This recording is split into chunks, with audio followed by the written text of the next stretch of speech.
Want to see how the new Kaby Lake i7-7820HK CPU performs? Well, let's watch my Asus G752VS review.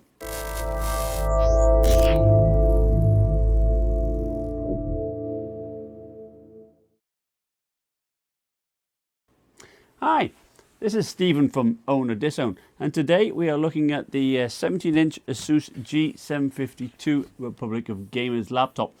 Now, my model is configured with the new i7-7820HK 7th generation Kaby Lake CPU. Now, it has a base frequency of 2.9 GHz and it turbo boosts all the way up to 3.9. The GTX 1070 GPU is in this baby.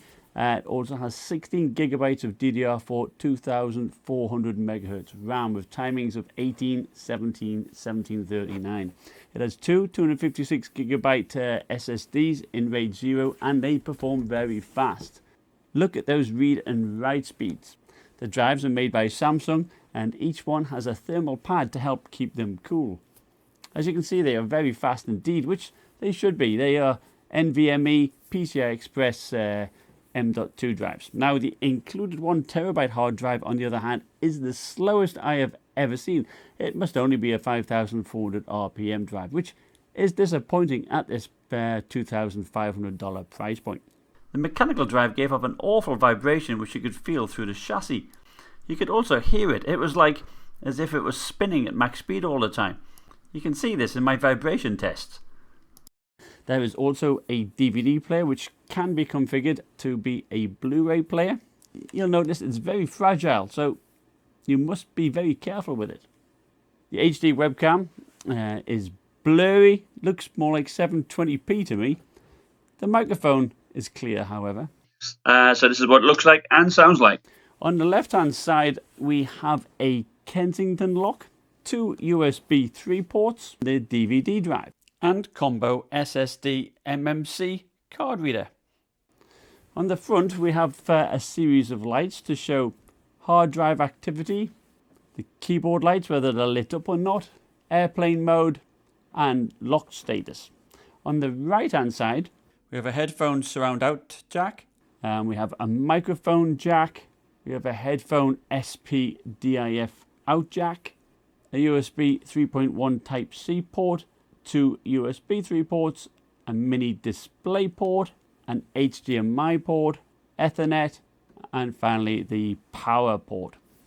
Now, I don't like the location of the audio ports as it could get in way of your mouse. I'd rather it was moved further back or on the left hand side.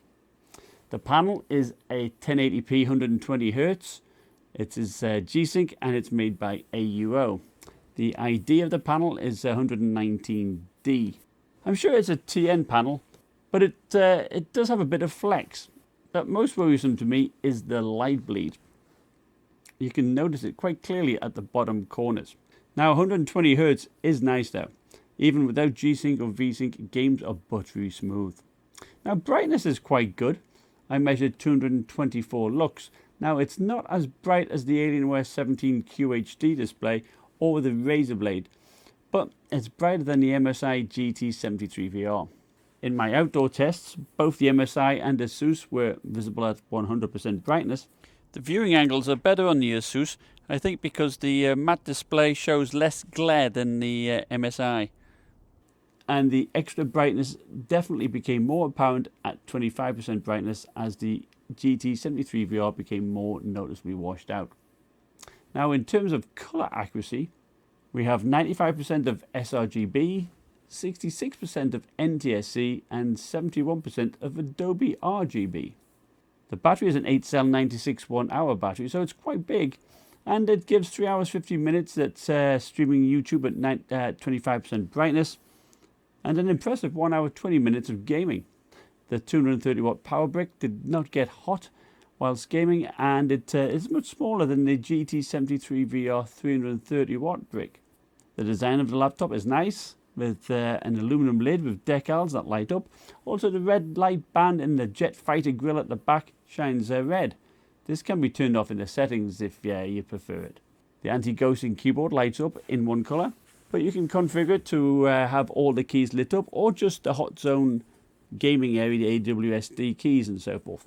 Now I found that the front edge of the keyboard to be a bit sharp, but it does have a nice soft wrist area. I do like the extra sized space bar, and the keys are nicely spaced with good distance of travel, although it is a little bit rattly and does have some flex. The touchpad is nice and smooth and responsive. Both two-finger scrolling and pinch to zoom work very well. Now there is some bloatware that allows you to use the trackpad to write letters instead of using the keyboard. Now the right side of the trackpad is used to select the character you want, and the left side to delete or close the application. Personally, I cannot see the point to using it unless you have no keyboard. Now the rest of the surface is plastic, even on the rear of the laptop, which has two small intake vents and a useless semi-transparent glass cover. It would have been much more sensible to have more air vents located here. So comparing its size to the MSI GT73VR, it certainly has a larger footprint. As you can see there, it's deeper, but it is certainly not as thick. Now let's take a look at the airflow. Air does flow into those vents and exits out of two large heat sinks in the rear grille. Note that there is no air movement in the center grille. That is only for decoration.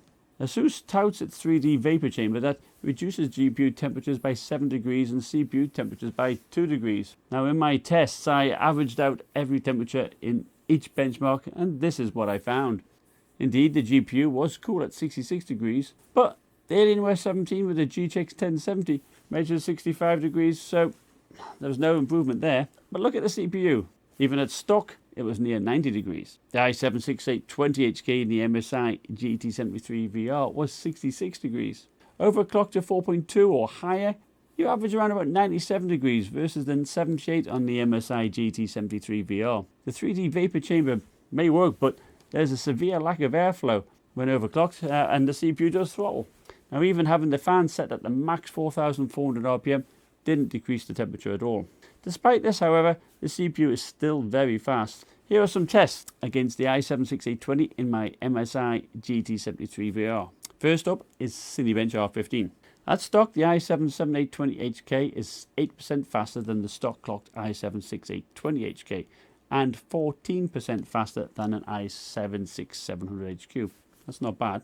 At 4.1 GHz, it is 4% faster than an i7-6820 at the same clock speed. Now overclock it to 4.4 GHz though, you look at that, it's a 12% improvement over the i7-6820HK. Cinebench is a fast benchmark, but how about if we test something that takes a long time to perform, such as Handbrake? Let's take a look at that. With the Asus and MSI both clocked at 4.1 GHz, the new Kaby Lake i7-7820HK shaves off 2 minutes. To me, that is very impressive. Since we know the CPU gets hot, how does the chassis get? How hot does that get? The AWSD keys measure a cool 27 degrees. The center of the keyboard is warmer at 35 degrees. The number pad is about 31 degrees. And the trackpad is a nice cool 24 degrees. The wrist areas is about 24 to 28 degrees, which is good. Underneath is about 24 to 26 degrees, so it's very comfortable on your lap. How loud do the fans get though? The ambient noise is about 16 decibels. The fans at idle are about 27 decibels, which is fine. Cranking the fans to 4,400 RPM certainly makes them louder at 45 decibels, but I've heard a lot worse. This laptop now has two 2-watt speakers located behind the screen, and I find this a very strange design choice. There is also a subwoofer to the front right. The end result is about 73 decibels, which is disappointing given the size of the laptop. Now it does get the job done, but playing games when the fans ramp up, it's not the best. Let's take a look at the bloatware and software.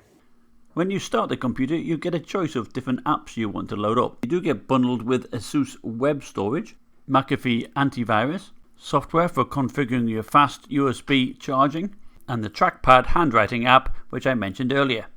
You have some macro buttons up at the top. The first is a camera, which opens up Gamecaster. The other ones are labeled M1 through to M5, and you can use them to open up different apps, whether it be a calculator, a web page, and so forth. And there's 3 different profiles resulting in 15 different permutations. Pressing the flame symbol on the keyboard takes you to the gaming center. It is from within here that you can control your fan speed, your monitor temperature with various presets such as Splendid, configure your network speed priority, turn off the light bar in the back rear grille, configure the hot zone lighting, and turn on or off the touchpad. You can free up system memory, monitor the clock speeds and temperatures of both the CPU and GPU, and overclock the CPU and GPU. At default, when plugged in, the CPU is at extreme, which is 4.4 GHz. You can lower it to standard clocks or manually change the multiplier. The included software was good at overclocking the CPU, but on the GPU, it left some performance on the table. I use MSI Afterburner and got an extra 160 MHz on the core and 610 MHz on the memory. Let's take a look at some more benchmarks. First, we do Passmark, which tests your CPU, GPU, hard drive, and memory.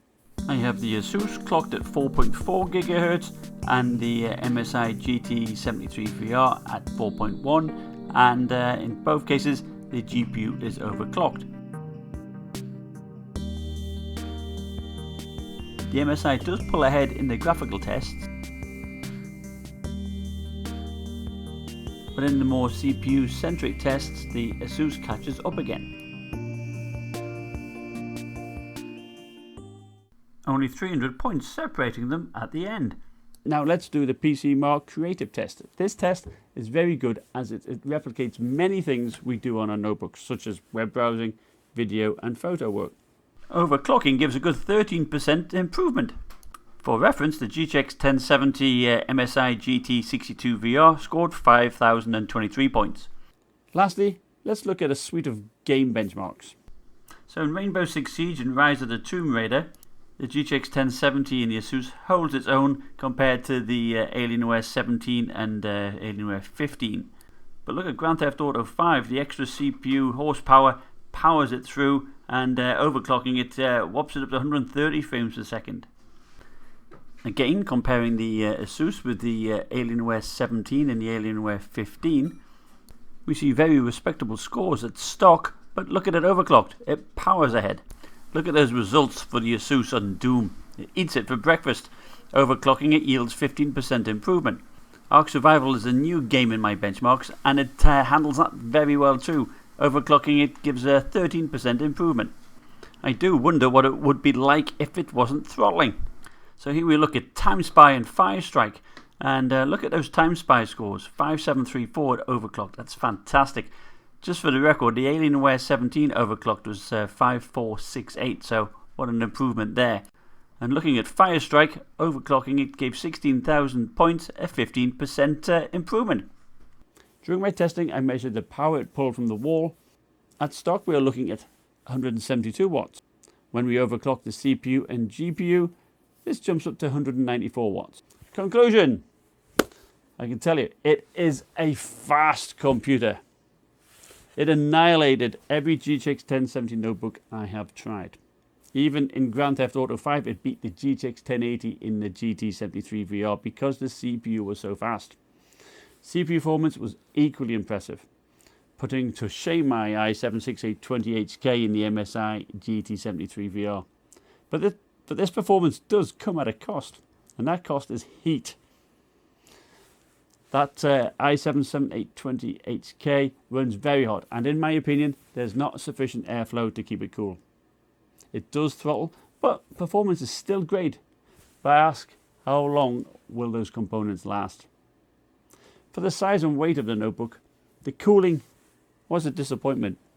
Also, I do not like the constant vibrating caused by the mechanical drive, and at some point, I would suspect that would fail. I would be inclined to replace it with something else, perhaps a 2.5-inch SSD. I like how you have two vacant RAM slots, but upgrading anything else like the Wi-Fi card, which by the way is great, requires you to unscrew a lot of screws. Here along here, lots of screws, and unfortunately some of my screws would not fully come out. They were just rotating in their sockets. Now, light bleed on my panel was also bad. It's okay in fast action games, but I think it would be very distracting in a dark movie. The speakers are also a shame because of the location towards the rear. So if you're okay with its faults, you will be getting one of the fastest GTX 1070 models money can buy. So thank you for watching. Thumbs up if you like my video, and subscribe to see more of my videos. Please feel free to leave me a comment below too. So bye now.